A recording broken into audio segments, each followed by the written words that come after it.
maybe I'll do it while no one's watching. The whole break dance and shiz. I don't know. Maybe.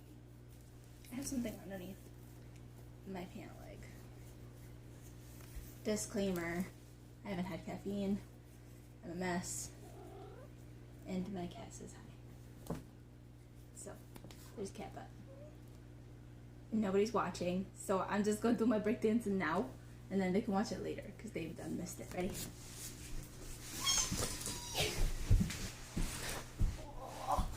That's all I got. I don't know who saw that, but you're welcome. They made me breakdance. I don't know how. This is my breakdance. Alright, now the propagation. Woo! Y'all flying all over the place. I'm so sorry. Okay, I don't feel like breakdancing. There's no caffeine. Now can I get this? Oh no! I broke it. You see, this is what happens. We break it. Good morning, everybody. Did we fix it? It's kind of. Oh well, is that tolerable? Maybe. Maybe a little bit. I need to pull up my pants now. Okay. So,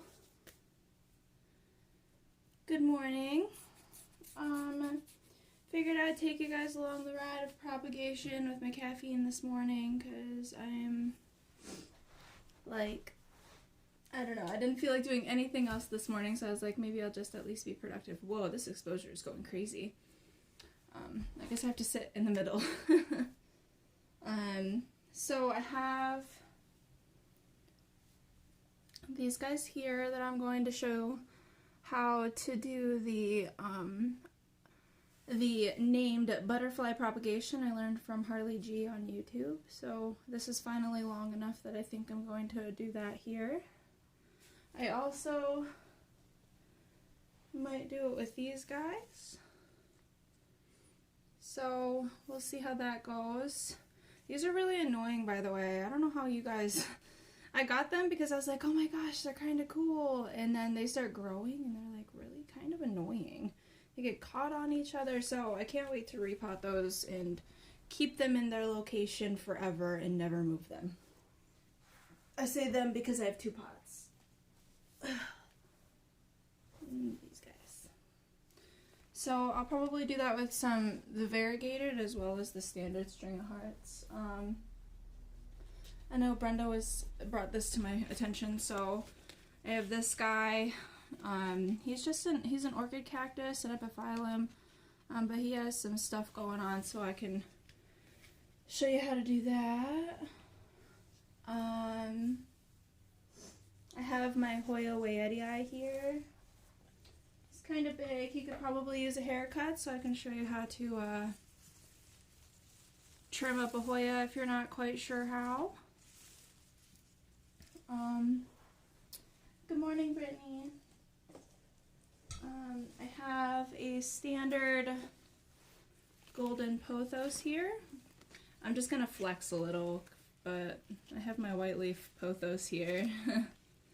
It's got a white leaf, a half moon leaf, and I love this thing. I took it from cuttings at work, actually, and yeah, if you're talking about my wayetti being huge, yeah, he's huge.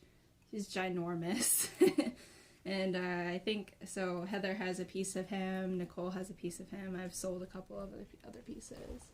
He's just ginormous, he's huge. I'll turn him to his good side here. Yeah, white sport, yeah. I have 2 of them actually, so I had 2 of those little half moon leaves, and the mother plant was throwing like weird like sectioning, so I took it and I was like, yeah, I like it. So I have 2 of those guys, and this is the one that's throwing like the really nice big white leaves, so that's pretty nice. I have neon heartleaf philodendron that I can show you, as well as a bigger philo. So I also have my Bloody Mary. I'm not actually going to cut this one. I've cut it so much, so I'm just going to show you where to cut him. Good morning, Sharice. And I also have, because I see it a lot, a standard monstera and you can't see me, but it's here. There's proof. It's a monstera. And I just got dirt all over me. I just got this one, so I'll probably just show you how to cut that because I don't mind cutting that one. And what else do I have here? The bird of paradise in the back are just here for show. We're not cutting those because they don't prop that way. And I also just, I have a little section here. So I'll show you what I've already propagated / been propagating here. So I have a Scindapsus exotica that I've just been doing in standard water. Don't judge my propagation station. It is full of algae. Full of algae. And then I have some carnosa pieces. I took off, I have a big Hoya carnosa. Somebody, Heather said something, I don't know what she said. I can't open it. The last live I did was a terrarium live, I think, and I had put this, ooh, I just broke it. Oh well. These are the begonia pieces that I just stuck in here. What are you waiting to come in, Christina? I didn't catch that, I'm sorry. And I have more carnosa pieces over here. So I have these in water. I have a Monstera albo in leca, and I also have one in my fish tank. And I also have Macrophylla albo piece that was all messy. I also have that in my fish tank. So those won't be included here. For the most part here, I'm going to show you a sphagnum moss situation, because that's kind of what I've been leaning towards lately, of course. But I've been doing smaller things that have wonky like stems, so it's harder to get them in water. Like this was kind of difficult. The only reason I did this one is because it was a top cut. So I've been propagating things that have a little bit harder time getting in water. Does the fact that it's full of algae mean anything good or bad? No, it just means that I have it in a sunny place and I'm bad at maintenance. That's all. Your propagations with water, if they're anywhere near, it's basically, it just means there's a nutrient deficiency of some sort. So you'll get algae in a fish tank if it's near sun and there's a nutrient deficiency, that kind of situation. It doesn't mean anything bad for the propagations itself. It just means that you're doing bad with the water. You're not cleaning. Oh, you're waiting for your Monstera? Sweet. Yes. Monsteras are awesome. I just got that one, and I have a Trudeliciosa out there popping a new leaf, and I have some albos, and I have other Monstera species. I have a Siltepecana. I have 2 kinds of Adansonii, so I'm a Monstera fan. I love Monsteras. Okay, so I'm going to start with this guy, because this is kind of the whole reason this is even happening, to be honest. So when I got him, he was all the way back here. I don't know if you can see the little, let me hide my face. You can see the little lip of stem. So he's grown a lot.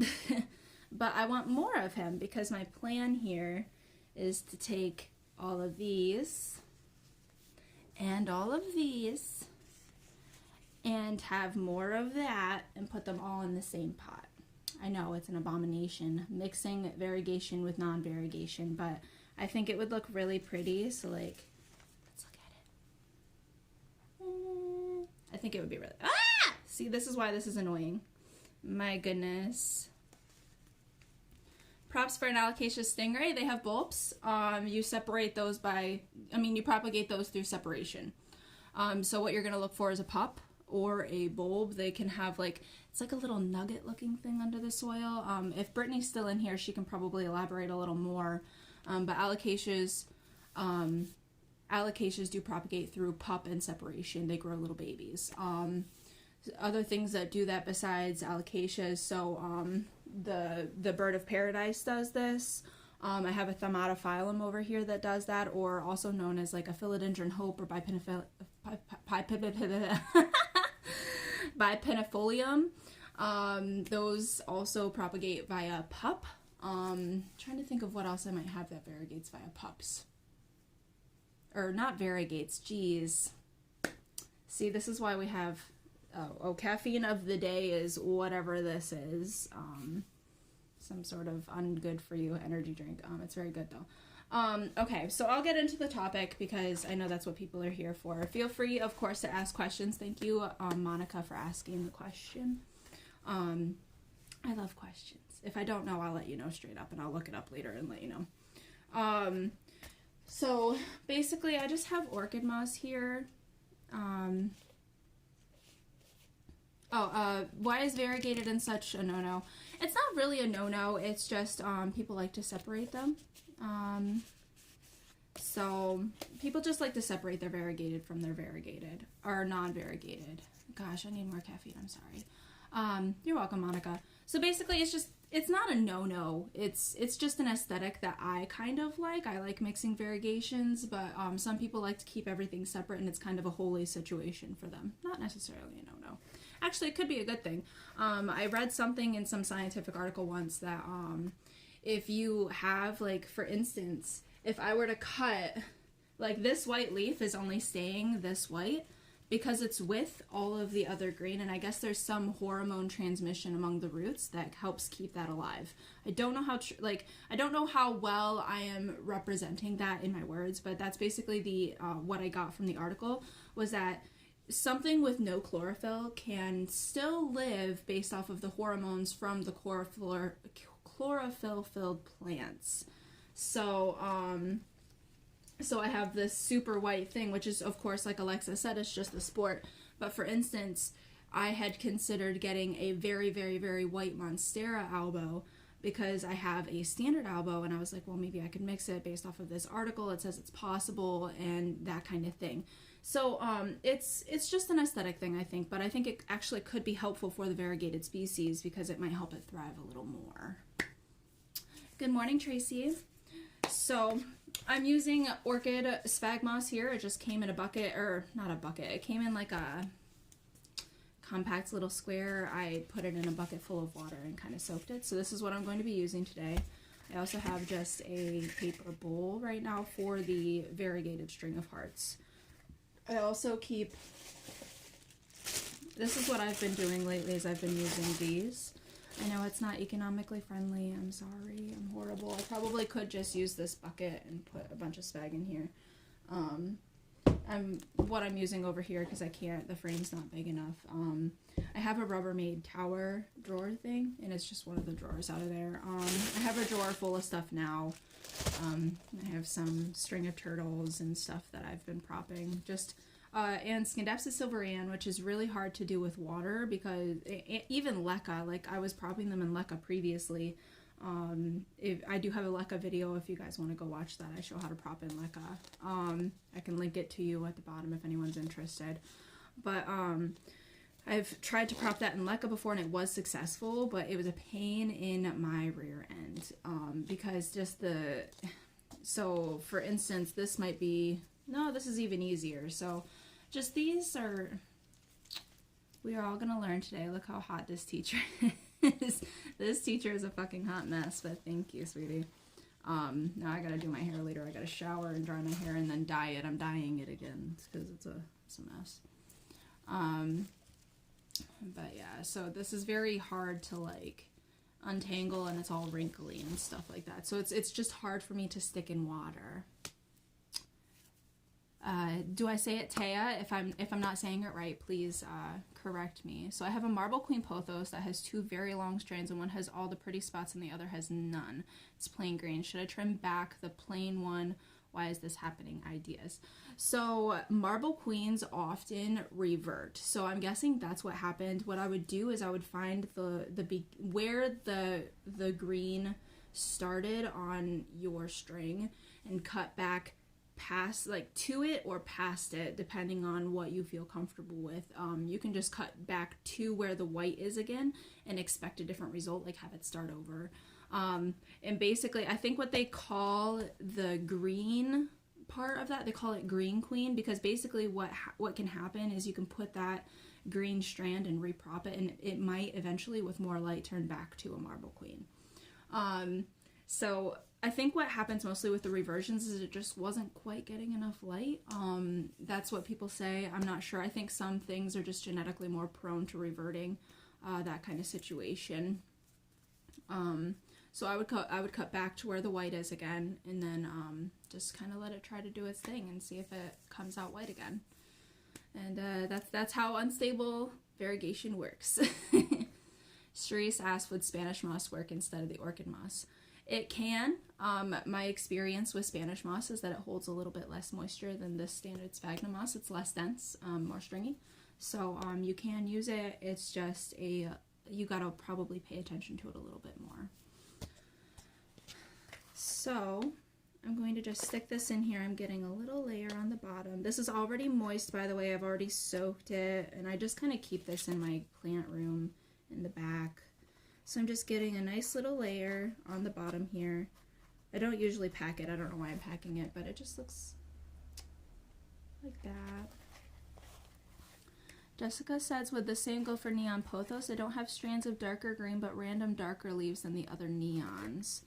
That's a really good question. I don't have a neon pothos per se, so I'm not quite sure how they work. Do you know what window you have it in? I don't know if they're lighter with the more light they get, or if they get darker with less light. That's kind of where I would go with that. I would try to put it in a little bit more light and see if it doesn't lighten up.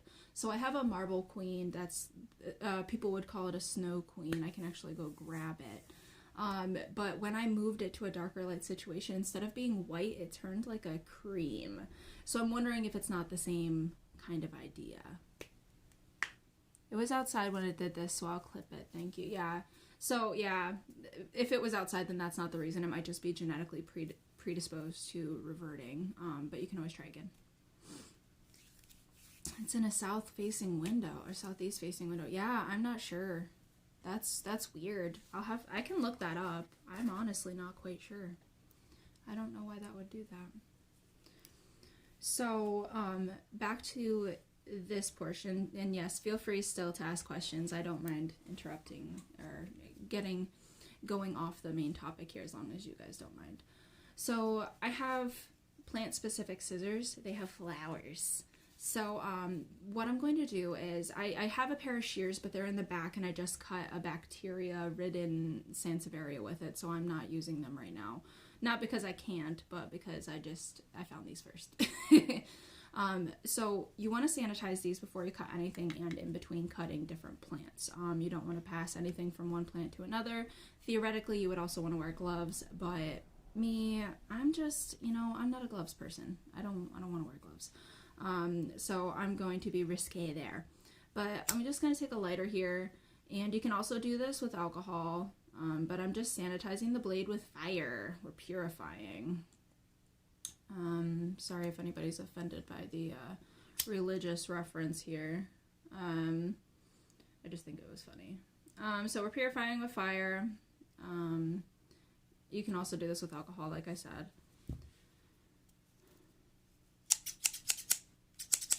Okay, so I'm also going to let it cool down before we cut.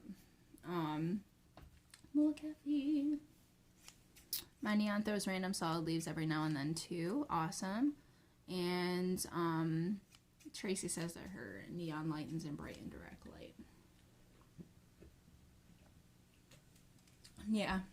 So that's the same with this. Like, so this is a philo, but you'll see the front, like it's turning orange. Like it's in the west side of a southwest window corner. Like if anybody's seen my living room, I have windows that go like this at south and west. And this kind of sits back behind where my hoyas are, because this guy sits here too. And so she's getting lots of light somehow. She's turning orange and pinks and stuff, but the back, she's dark green. So I'm not quite sure. Yes, correct, Sheree. So you can't feel textures and stuff when you're changing, and yeah, it does kind of lessen your feeling and stuff like that. And maybe that's why I don't like it. I'm not quite sure, but I only wear gloves when I dye my hair because I don't want my hands to be green up to my elbows. So I'm gonna try to figure out how to do this so you guys can see best. Good morning, Roxana. I'm gonna try to turn you guys without like making it so my whole phone.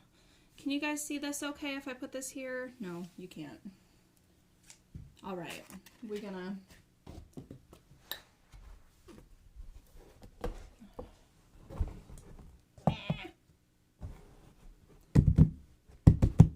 no, it's on the hearts.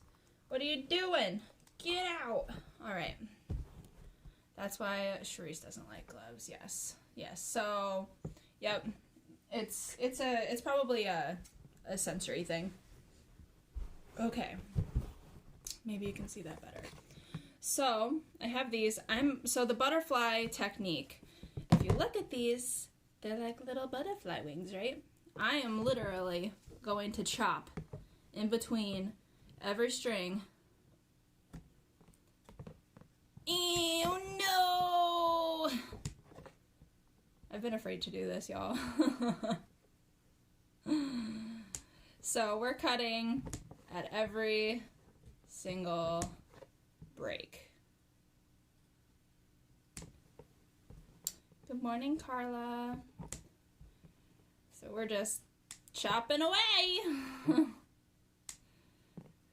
Oh boy. And I'm going to cut all the way back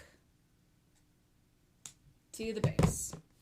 So now I just have these guys. I'm going to leave these guys in here because this is the rooted portion and I can get another string out of here.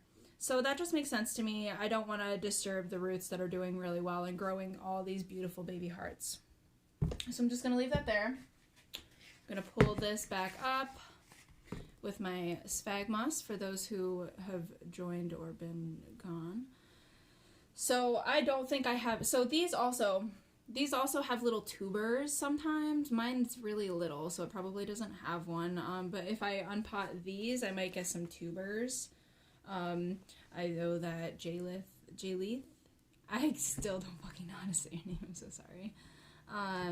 But I know she was just talking about how she did tubers.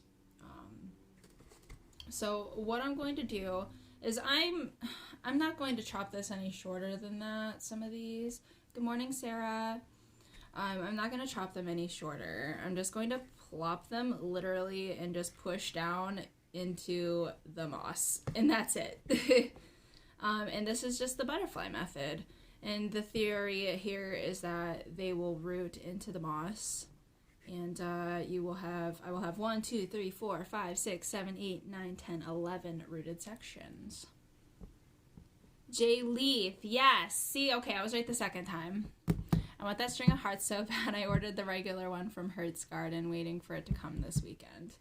Yeah, so honestly, if we are being totally transparent here, I prefer the standard to the variegated. I don't I don't want to be that person, but I actually really like, I guess I love pink, but mine aren't really turning pink even under really bright circumstances. And I just like the way I don't know, like I want to have a pretty big like variegated plant. I don't know if it's just because it's like one string and that's why I don't like it as much or what. I've had some success with water propagation with my string of hearts, but they had tubers, so maybe that helped. Yes, I think tubers do help with that. Absolutely. There's several different ways. I'm doing moss right now because these are too small to put in water. If I had if I were to cut a string of this, I could probably throw it in water and pray. Or with a tuber as well. So yeah, I would do that, but I'm kind of focusing on sphagnum right now because I'm doing things that are a little bit harder to put in water or soil and stuff. Am I going to sell them? That is not in the plan right now. My plan is I have 2 pots of standard and I want to make enough of these baby rooted plants to put in and do a mixed pot of variegated with the standard hearts. Just to kind of, I really like different colors and things, so I'm just adding them all together. Is it easier to prop other succulents this way too? I do not suggest most succulents. I can actually grab, I have a, I think it's a black, I think I have a black Princess Echeveria in the back that has flower spikes that never got to flower because he wanted to flower, but like right near to the end of summer when it started decreasing light here in New York. So he never got to flower, so he has these big little wacky arms, but I can show you guys how I would do that as well. I would not do that in moss though. I prop them by putting them right on dirt, to be honest. So if I were to do this, I would put a little layer of dirt, and I would put like a leaf, and I'd put it down, and then I would just water like I do my other succulents. It's basically a set and forget kind of situation. So this is how I have these guys. So I just kind of spread them out. And I can keep you guys updated with their growth and stuff so that we can find out how this works. How long do they take to root this way? Is this faster than water prop? I think it's faster to get, so I think with water prop you need a longer string, and this will create more in a shorter amount of time theoretically. I don't think, so I've never done this with these. I've never cut the string of hearts, so I don't know from experience, but I think, so Harley G has hers in her prop box, and she said it took like a month to start seeing some progress. So they started growing more then. I think she had like, in 2 months, she had like, this would be covered with like hearts. So I can definitely keep everyone updated with how quickly this goes. So, because I'm not honestly quite sure. And what I'm going to do is I'm just going to like set these in here and put them in the little box there, and it's back in a humid room, and it's back in a humid room, and with everything else right around it, it'll be pretty humid, so it should be good. This is standard orchid moss, orchid sphagnum moss. I got it in the little brick that you see, and I just wet it and then just kind of use it that way. So you needed to keep that prop near grow lights after. I am going to, as a preference, mine is, it's not, I don't have grow lights like in my Rubbermaid box, but they are near, I have a, so if we're looking at the box that I'm having propping, right over here I have a grow light stand with like growing hoyas and stuff like that that need higher light for the winter time. It's like my winter setup.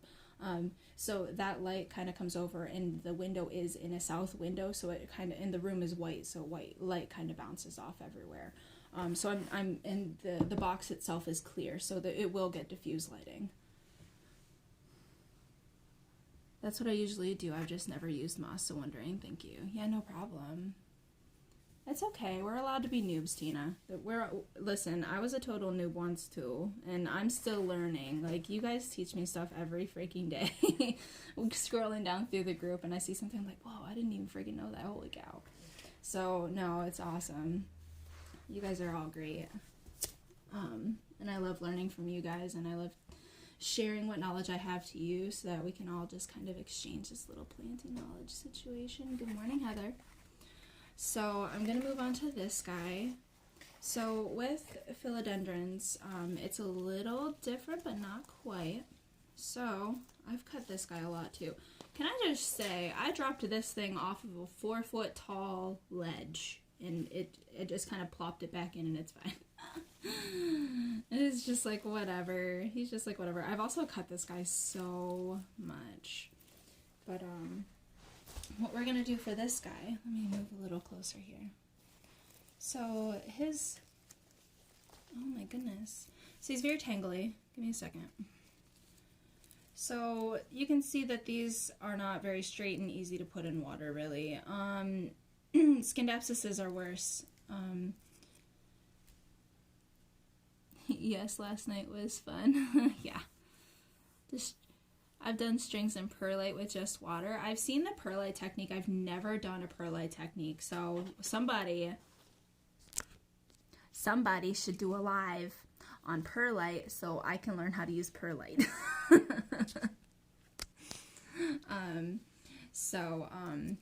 Anywho, so phylos, we all know that you need a node. This is a heartleaf vining variation. This is the neon. We also have, there's upright phylos, there's vining phylos, and then there's like the smaller vining phylos. So this is the smaller vining philo. This is the relative of the heartleaf. This is the neon. So you're also in that category. You know, you have the Brazils, the Rios, the cream splashes, the Gabbies, the neons, the standard heartleaf. Like all of those are in one category. And then we have like this guy. Ugh. So this is like a Bloody Mary philo. This is along the lines of like your Pink Princess is gonna do this, you know, your what else? your moonlight, your not your moonlight. What's the name? Golden goddess, your Thai sunrise, like all of those are gonna do this vine, this vining situation. And then you have things like your black cardinal or your red emerald, and or not red emerald, red Congo, like your Congos, your Birkin, and those are all like mounding is what I call them, but they're like upright phylos. And I don't know how to. I think they're all kind of the same, so I don't know how well you can see here. Can you see? So you see here we have like little air roots. So this is indicating the nodes that I would cut at. So when I cut this guy, he bleeds. And a pink princess will do the same thing. She'll bleed. So these really are sensitive to water props. This is the kind of thing that like I would probably like really callus over before putting in water, because the insides are kind of jelly, right? So like if I can squeeze this a little bit, it's not like super firm. That would be awesome, Patricia. Yes, please do send me like a pic or a video or something of your perlite. I would love that. I just brought perlite. I can do a newbie. Don't do a shade. That would be beautiful. Send it on the group for us all to watch. Yes, I agree. I think that Patricia should share with everyone. Because I know that I see perlite propagation in question a lot. So these phylos, they bleed, they ooze, they're gross. I don't, like I said, I don't want to cut him because I've cut him so much, and he's actually not that fast of a grower, consideringly. Like, he grows, but he doesn't grow. Like, he has some, like, slipper foots all stuck and stuff over here, but he's growing, but he's taking a while. And from the string that I cut from, he hasn't really started growing a new thing yet, so I'm just going to leave him be. Just because when I cut him back to a node, he hates me. But these, on the other hand, these cut like pothos. So you want to let them callus, but they don't ooze, they don't bleed, they don't do any of that. So that's okay, Patricia. Listen, you don't gotta be the best. I'm not the best. I'm just here chatting. We're just hanging out. I have a very old plain Jane heartleaf philo and put a clipping into this old ceramic tiki vase, and it's throwing up pretty neon stripes now. So cool. That does sound awesome. I wonder if it maybe you should add a photo, and I'm wondering if it's like a Brazil, maybe like it was a reverted Brazil. Is that a thing? Is a reverted Brazil a thing? That'd be cool. I'm more heavy. I hear a cat yelling outside. Be right back. Hi, good morning. Welcome back. Okay. So, you want to come say hi? Come say hi. Cersei says hi, everybody. What soil mix do I use? My soil mix depends on the plant that I'm potting. Right now I'm just using the spag for the propagations. But I make my own mixes for stuff. So like I have like peat moss shredded sideways. I have perlite. I have charcoal. I have like 3 different sizes of barks. I have cocoa coir, like big chunks, and I have cocoa coir like more kind of like a peat situation. Like I make my own stuff, I guess, depending on what the plant needs and what I'm potting it in, which is really complicated and not really an answer. I'm sorry. When I did my African violets, like I do use Miracle Grow stuff as a base. Sometimes, so with something that I want to use soil in, I do use a Miracle Grow base, depending on what it is. I tend to stick to the succulent mix if I can, but I always mix it with stuff. I don't mix just soil itself or just peat. Yeah, she's a freaking floof. She's my floof munchkin, a little toasted marshmallow. But yeah, I'm very complicated when it comes to potting, I guess. I don't measure or anything, so I can't really give anyone a straight answer. I can just tell you what I mix in certain things and I use I actually use, so for anyone who doesn't know, I have aquariums, and I use an aquarium substrate in my aeroid mixes, so I use fluval stratum, which is, and worm castings. I use worm castings too. Sometimes worm castings is the only kind of like dirt type substance that I put in my soils.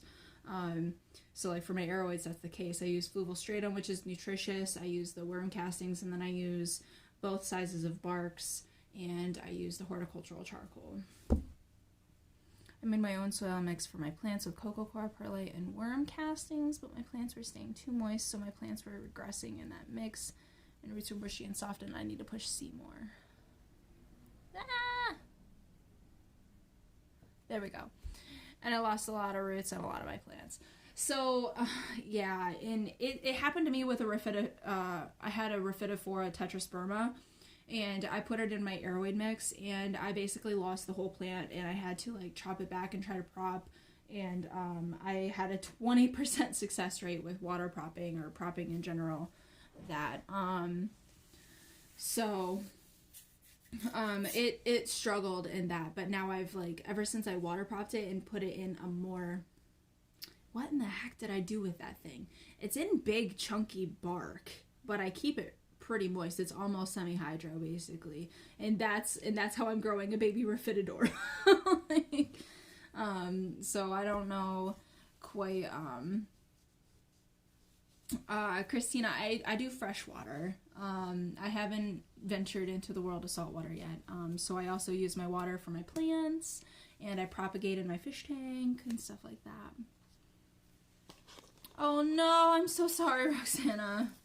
That's horrible. I hate that. Yeah, I try not to repot too many things at once, like in something new. And that's not saying that like you shouldn't, because a lot of times you're never gonna have issues. It's like dirt is dirt is dirt, you know. But sometimes, man, that sucks. I'm so sorry.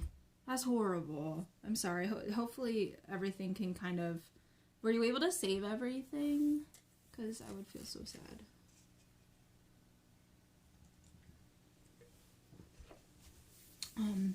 I probably have a big delay, so I'm just going to. I'm not paying attention. So we have this. I'm going to show you guys where to cut this exactly. So, oh, here's another good thing I can cover while I'm here for anyone that's new and not quite sure how plants work. So here we have a, oh, no, you can't see it. Hold on.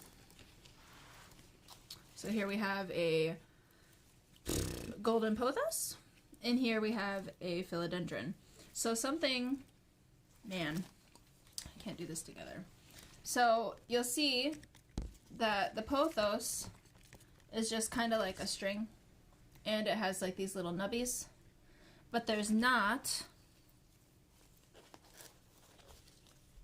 this little sheathy thing. I need to get out of the frame. There we go. So that is how you tell if you have like a heartleaf philodendron that's not very distinguishable, or a golden pothos that's like a jade color and you're not quite sure because that kind of has a heart-shaped leaf. That is how you're going to be able to tell. So because the new phylos come out like that, and then the new pothos come out like that. It's really blurry because I can't focus because I have a bad phone camera, but I noticed early enough some of my roots are pretty messed up on, but I'm hoping they come back. I'm using Miracle-Gro Moisture Control, Miracle-Gro Cactus Mix, and Perlite. I'm switching most of them back to that mix. Awesome. I'm glad you could save most of them.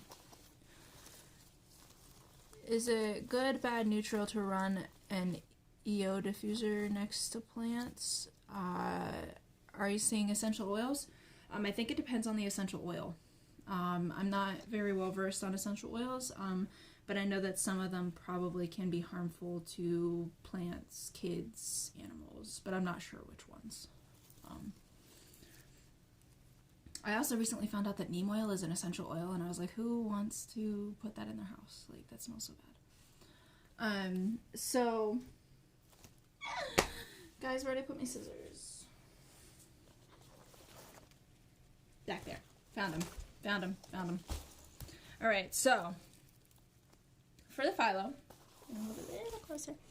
So we have this string, yes. So I'm gonna get out of the way here. Basically, the node is between these 2 points where you see like little roots. there's like a little notch, and there's always a sheath there where the previous leaf came out. So I'm going to cut right there.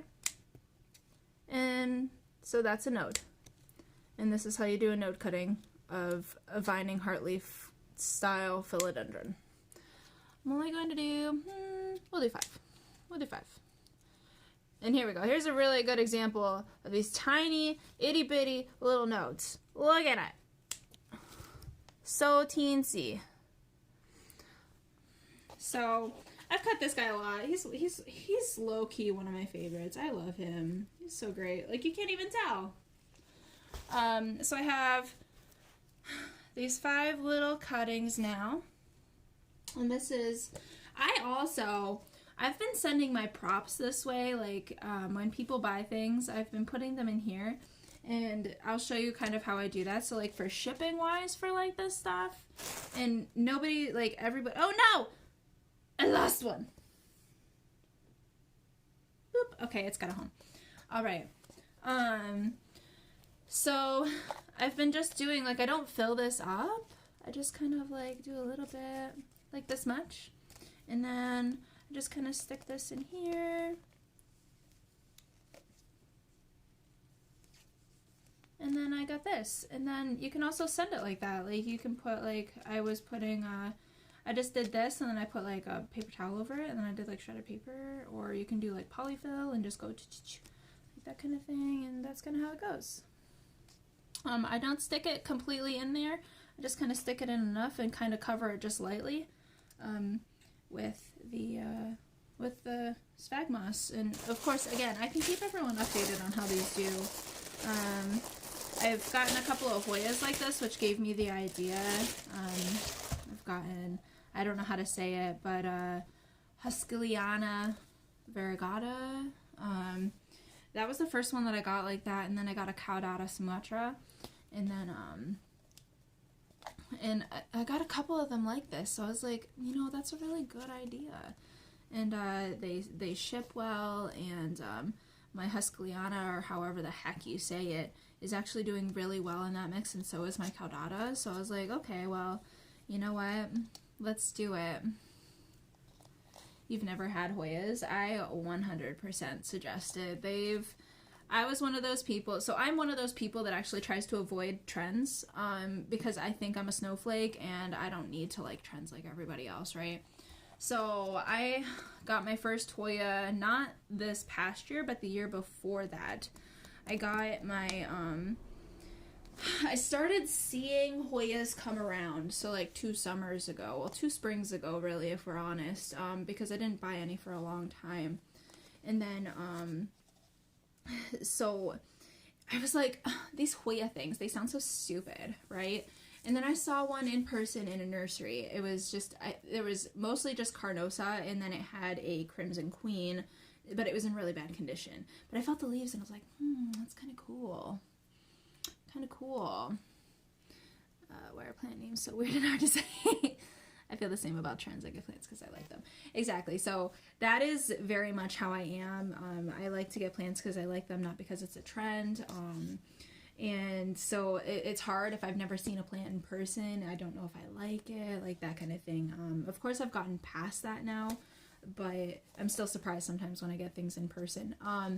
So I had never seen a Hoya in person, and people were like, "Oh, Hoya, Hoya, Hoya." Not as much as they are now, but man, people were going on about the Hoyas.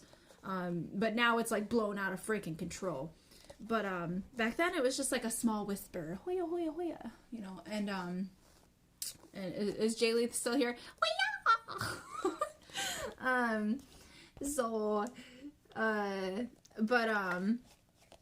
But yeah, so I ended up getting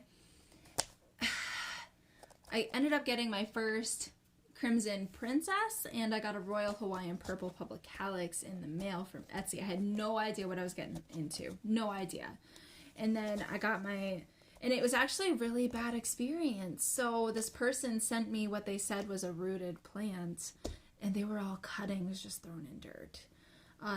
So I lost several pieces of both plants, but I was able, so first Hoyas, and I had to root the fuckers when I wasn't expecting to have to. I was so upset.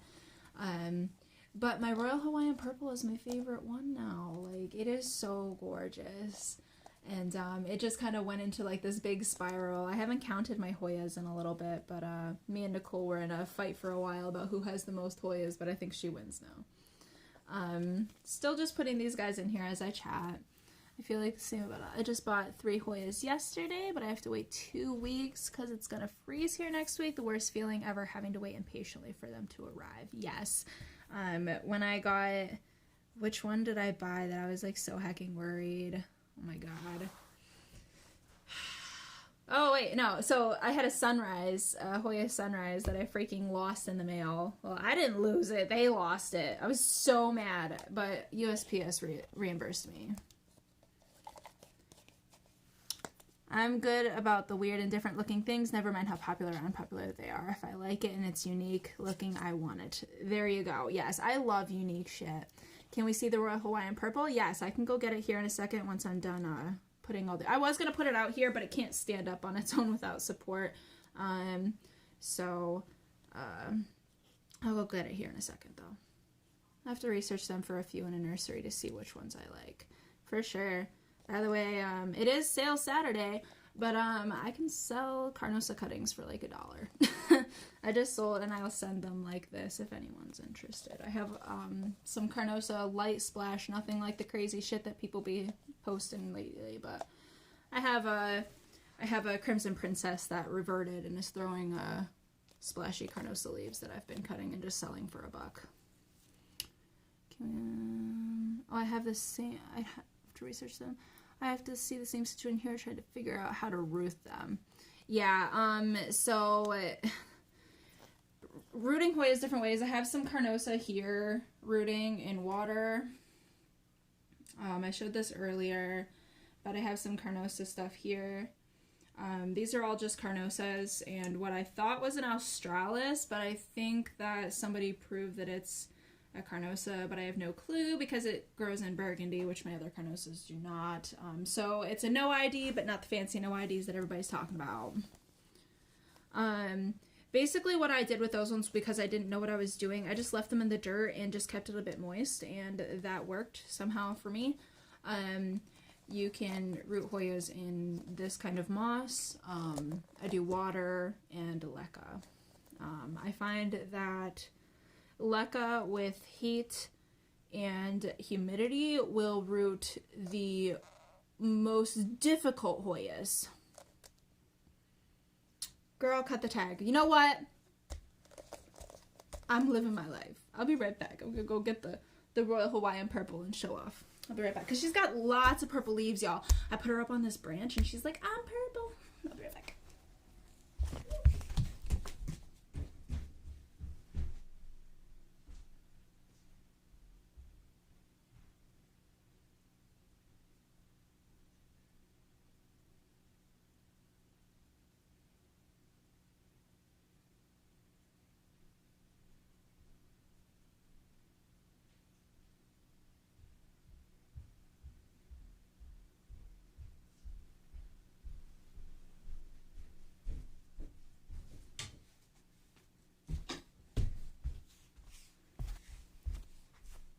Dun, dun, dun, dun, dun, dun, dun, dun, dun, dun. So this is her. This was my failed cuttings from 2 years ago. So this is what she looks like. She has, so there's 3 vines here, and these are the newest leaves. Let me see if I can bring you guys in. This is so difficult. Give me a second. She's tough. Like, I can't.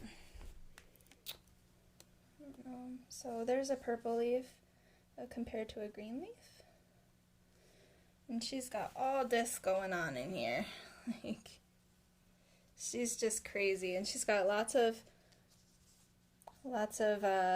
splash going on.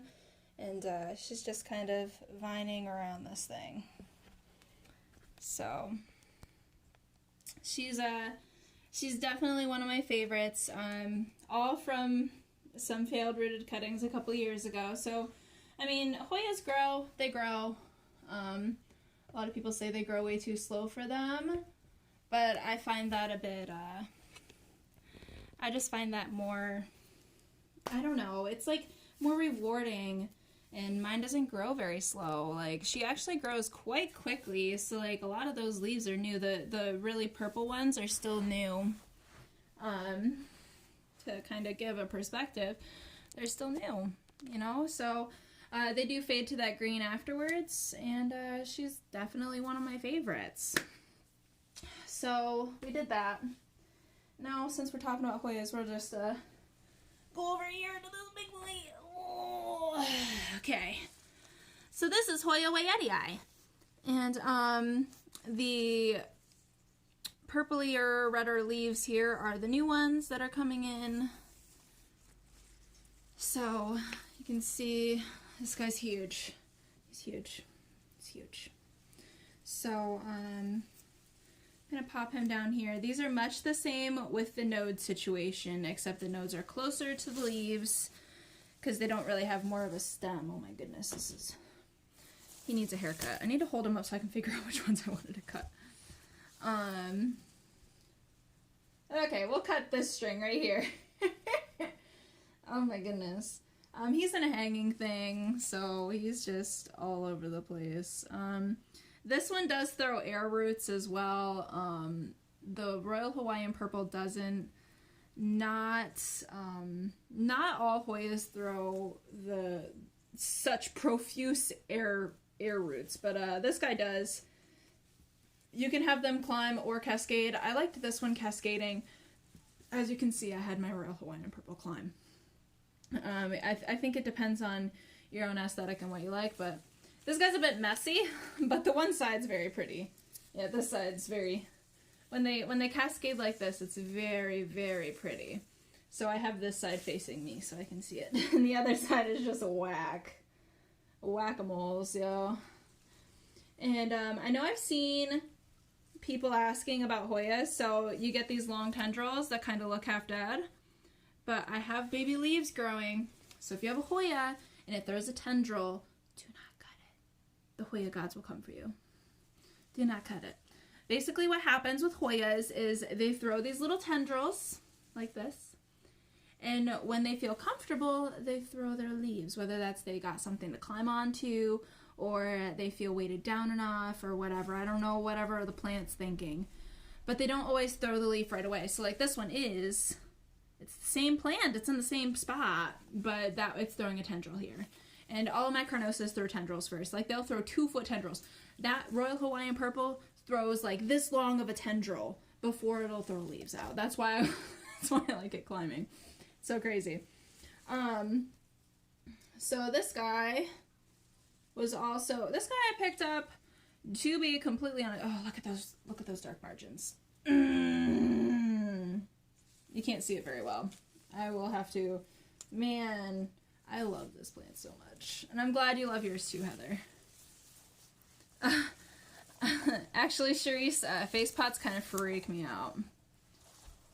Am I selling cuttings of this one? I'm probably going to root them first, and then I probably will, to be honest, sometime in the future, of course, on a Saturday.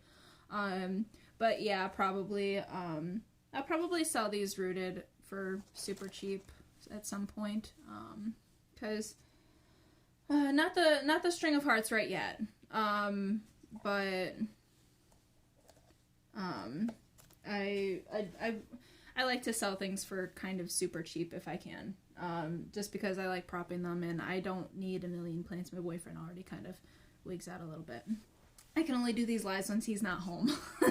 Not because he'll be mad or anything, but he's just like, he'll be like, oh, look, a plant that grow a leaf. Oh, look at that. He's just that's how he is. So, the wayetti, this is going to make it really easy because there's this like big string here. I'm going to pull you guys in just a little bit. But you see, there's little nubbies and roots. So roots grow places other than just the nubbies. So, but this one, I'm going to cut all the way. Well, first I did exactly what I told y'all not to do, and I used the same scissors. Glad I could help, Tina. Yeah, for sure. So I'm again purifying with the fire. Purifying. I'll let you know, Charisse. So I'm just going to cut all the way back to the last leaf. So you can see here, there is, man, this phone is really bad. I need like a streamer phone. Friggin' something like that. But so it's already got some stuff going on in here. I'm actually going to take this one. That sounds like somebody's in my driveway. I think I come in here and I'm going to have a shit ton of plants in a room that doesn't usually have plants, and you know what? Let me check on that real quick though.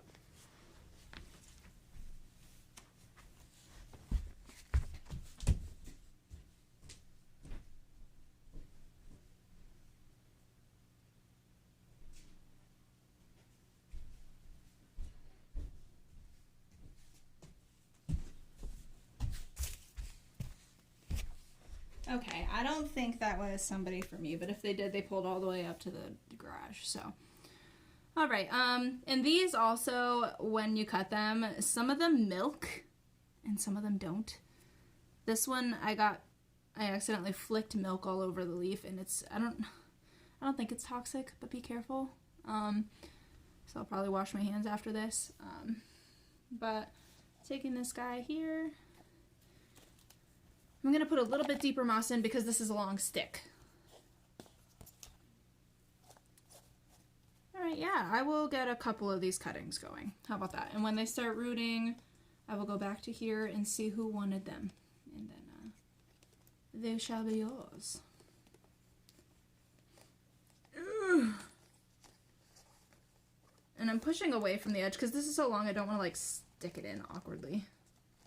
You stick it in.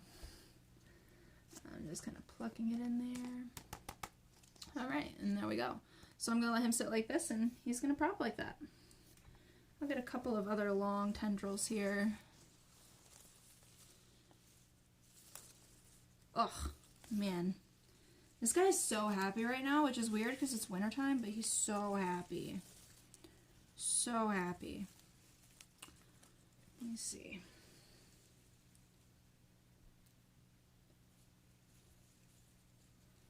And that one's branching there, so I'm actually going to take back here. So Hoyas can branch. Their vines do branch on their own sometimes. I have many that are branching. I don't know totally how common it is, but I'm finding it's common. It's not always a single string kind of situation like a pothos is. So I think that's pretty darn cool. I'll cut this guy back to here. I guess I'm just cleaning up a little bit. This guy will just be a little node. This guy doesn't have anybody new. He's kind of wacky. Why are you so wacky? Look at that one and that one. So I have a couple of these guys going. Put them back over here and looking pretty. Oh no! Y'all heard that crunch? I just broke a leaf. Alright, so I got several of these. I'll be rooting those. I'm gonna put them in their little cups while we're chatting. Anywho, yeah, and don't break your Hoya leaves like I just did. That's the thing with vining plants. I love them, but my goodness, let me tell you, sometimes they can be a pain. I'm actually going to, so I'm going to show you what I'm doing here. So this one is like, I don't know, it's milking. I don't wait for these to callus over usually, unless I'm putting them in water. I just cut the leaves off the end of that to put in here. Just putting this down. There we go. Leaves cannot be propagated usually. It's okay. Hello, Vicky. And Lynn, that is a Hoya wayetti. That is what I'm propagating right now. Oops, what are you wetting the moss? It's currently wet right now, but I have a little spray bottle that I use when so I put them, for those of you that are late, I'm putting everything in my little Rubbermaid tub things that I have in drawers, and I keep in a humidity room that get diverse light kind of from the sides. And I put everything in there. I have done string of hearts right now. So this is all going to go in there. And yeah, so I just spray with water to keep it moist. That's all. No fancy like water return system and all that. So I'm going to take this guy. I'm going to take his bottom leaves off again. Oh no. And then we're taking a cup. You're welcome. So another cup, and the moss is already wet. I'm just throwing it in here. I just got a branch.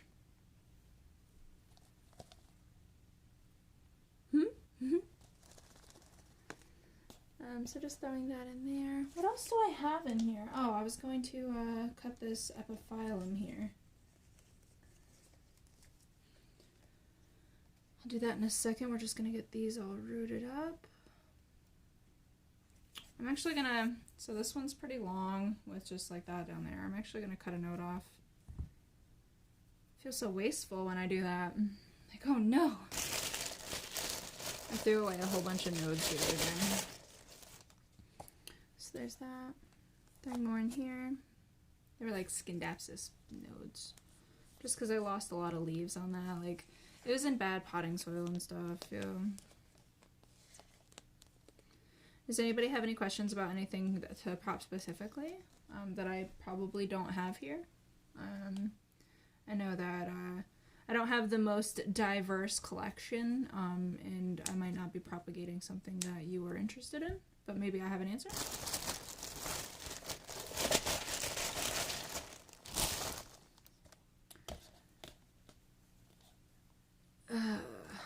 More moss, and just shoving it in there.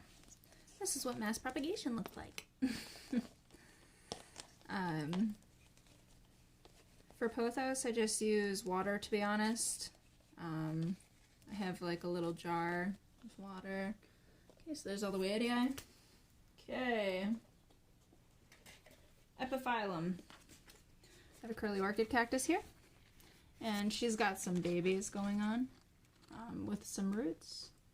And I've been meaning to cut her for a while. She also needs repotted. I got this, like, luckily at Lowe's this past summer, so she's angel, whatever. But she's pretty, I guarantee I can probably lift her right out of here.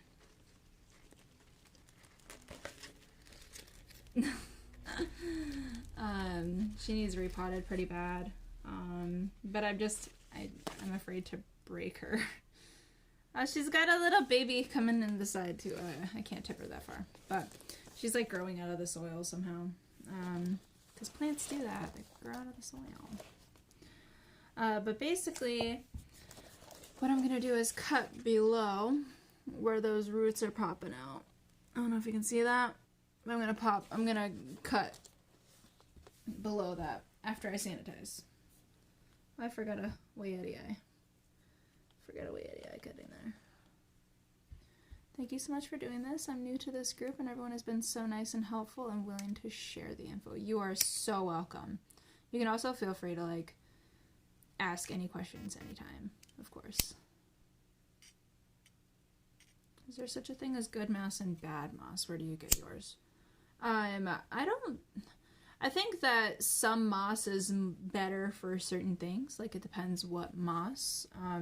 I'm just using orchid moss. It's really cheap in a brick just because of availability. I also have Spanish moss. I know that Charisse asked earlier about Spanish moss. I find that Spanish moss holds less moisture. So maybe if you're propping something that you're afraid to like rot, maybe that could work better, but I find that it doesn't hold as much moisture and just isn't as effective. I use it more decoratively to hold moisture on top of spag moss. So like I mounted an orchid and I have Spanish moss over my sphagnum moss. This is an epiphyllum curlicue or something like that. It's a curly orchid cactus. I think that the only way a moss can be bad, per se, is if it's contaminated in some way. How would you prop a peperomia? The way I know to prop peperomias is cutting a stem and plopping it in water. They also create pups. And I have peperomia prostrata or string of turtles sitting on moss just like I did my string of hearts. So that's how I've been doing those. Throwing those leaves away. And now that this is all good, I'm going to cut right down here. Oh wow, that's actually thicker than I imagined. So, got that going. A little curly orchid cactus. There's another one in here I want to cut.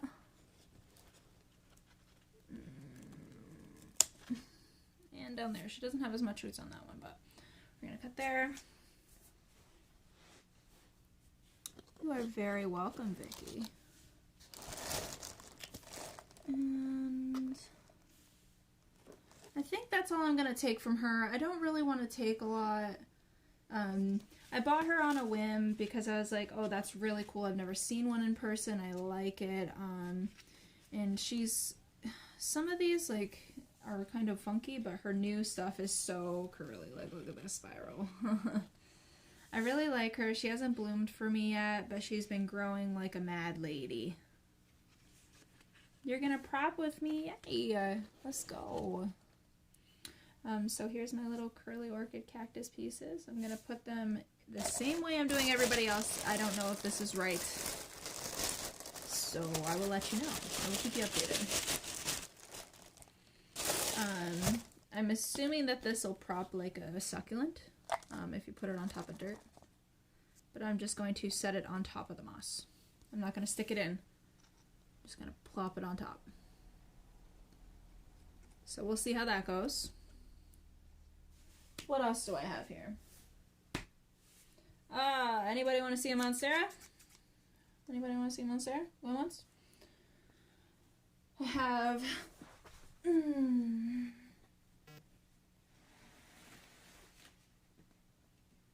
Hexbar 120s are here. Oh, boyfriend. Okay. Monstera. So, this guy, I got this guy recently at Wegmans. I have a True Deliciosa, but I wanted more. Because more. I'm probably going to separate this out and sell it for cheap, but I don't know what I want to do. But you can see there's so many babies. Oh no, Patricia, brown leaves. That's terrible. Mine has been like not doing anything. Nothing. And then it finally decided that it's going to throw a leaf. I just bought this a couple of weeks ago. It's out of quarantine now. And I broke a freaking leaf off when I brought it in the house. But there's so many babies in here and there's so much going on. Like, it's crazy. It's got a couple little leaves here. But my True Deliciosa is actually throwing another leaf finally. But it's taken like months. And in the summertime, it was like throwing a leaf every month or so. They'll be like her friend leaves, half green leaves, and I've cut the tips and just praying for the best and so they can go back outside. Do you think maybe you're overwatering it?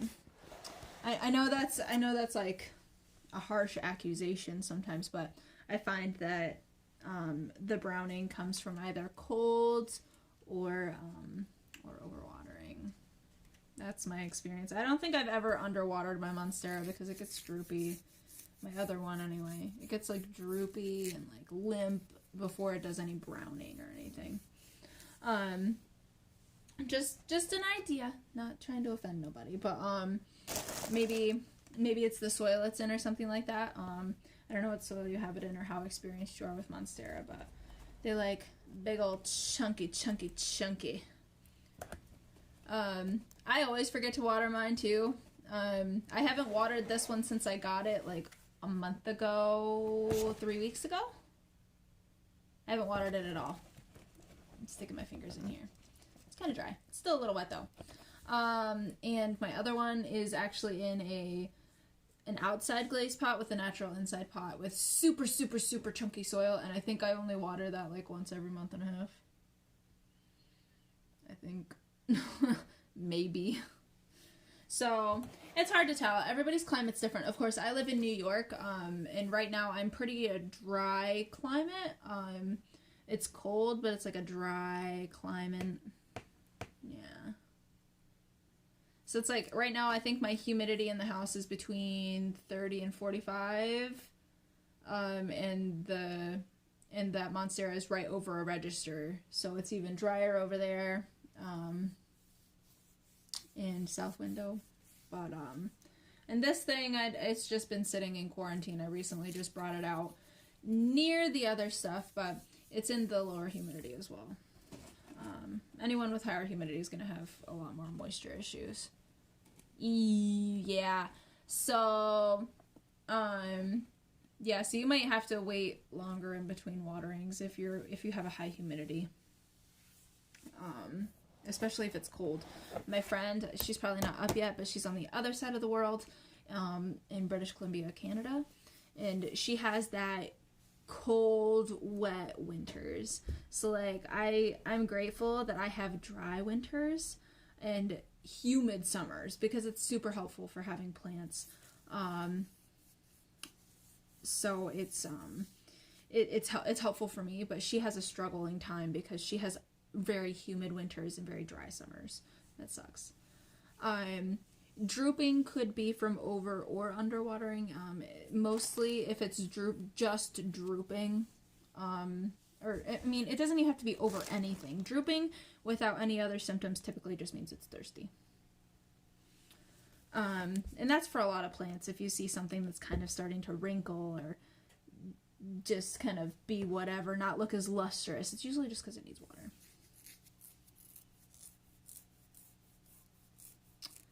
Wacky. I've only been to I've only been to the Carolinas a couple of times, and I've never spent any significant amount of time. So going on to Monsteras, in case someone, because I'm probably going to at some point link this video to someone and they might ask questions about how to prop a Monstera. So, cat hair on my tongue, sorry. Here. You're welcome, Julie. I think we broke the mom up too soon. Wish I had waited, but still learning. You know what? That's fine. We all do that stuff. I've made mistakes too.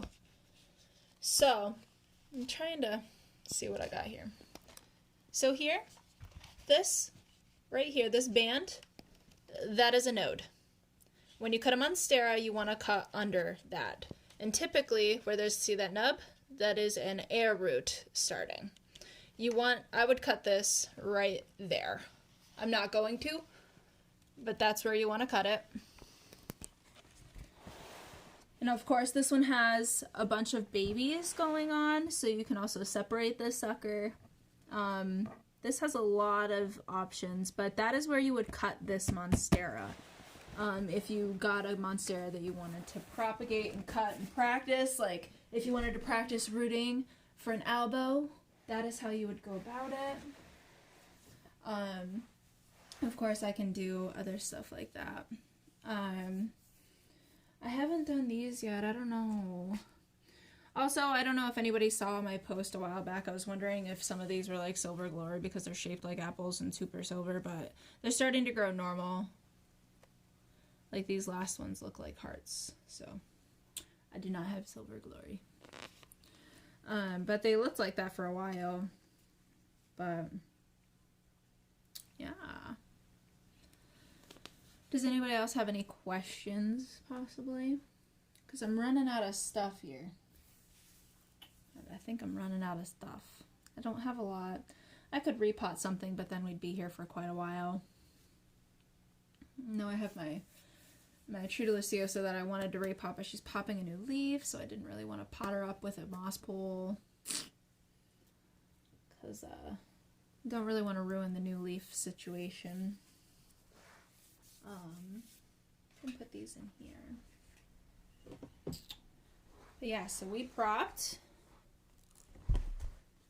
string of hearts variegated. We just plopped it on top of some moss. We got heartleaf philos. Just gonna pop these back here. Well, not heartleaf, they're neon heartleaf or lemon lime or whatever you want to call it. We did the wayetti eyes for how to propagate hoyas.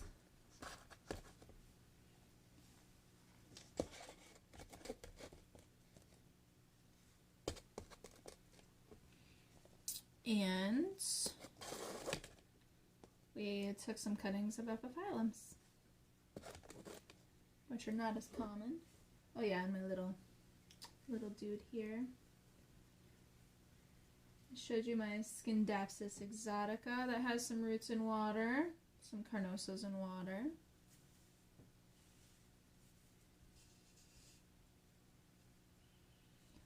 Alright, well, I think that maybe I have covered a lot on this topic for now.